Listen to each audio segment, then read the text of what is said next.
ये मजदूर उन लाखों अफराद में शामिल थे जिन्होंने एक साल कबल कोविड वबा की रोकथाम के लिए अचानक शहरों के बंद हो जाने के बायस अपने देहातों की तरफ सैकड़ों किलोमीटर का पैदल सफर किया। दूसरों ने बसों में सवार होने के लिए धक्के खाए।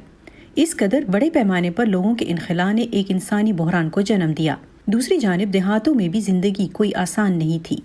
फिर अपने पास में पहाड़ी थी, वहाँ पे चले जाते पत्थर वत्थर फोड़ने के लिए, तो अपना ऐसे ही काम चलाया था। फिर उनके मकान बन रहे, उनके लिए पत्थर चाहिए। मैंने कोशिश की कुछ काम करने के लिए जिससे थोड़ा इनकम आए, फैमिली जो भी रोटेशन रुक चुका था वो भी आगे बढ़ सके, बट मैं नहीं कर पाया लॉकडाउन की वजह से।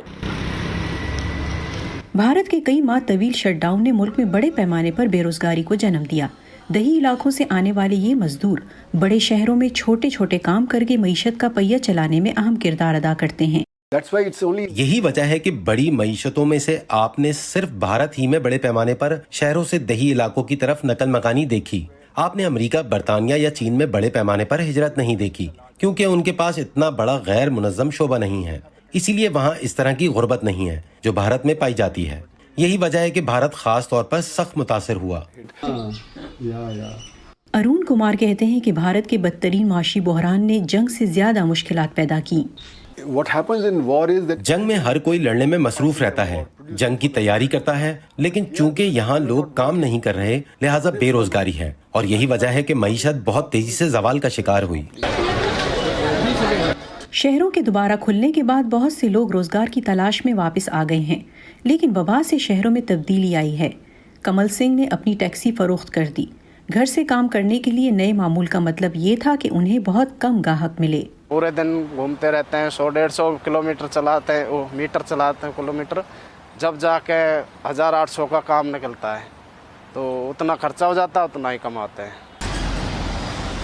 कुछ खुशकिस्मत भी रहे। मईशत की बहाली के साथ ही रोजगार के मौके भी वापस आ रहे हैं। अरुण यादव को 2 माह कबल फूड काउंटर में मुलाजमत मिली। बहुत अच्छा फील हुआ है और अभी फ़िलहाल सब कुछ ठीक है। जो भी कर्जा वर्जा लिया था वो भी सारा मैनेज कर लिया है। लेकिन वबा से लगने वाले घाव बहुत गहरे हैं।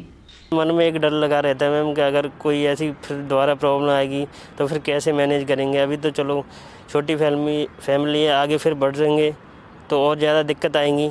ऐसी प्रॉब्लम माइंड में रहता है कुछ। और भारत के कुछ हिस्सों में कोविड की दूसरी लहर आने के बाद ये सवाल पहले से ज़्यादा अहमियत इख्तियार कर गया है। अंजना पसरीचा की रिपोर्ट के साथ Nilofar Mughal, Voice of America.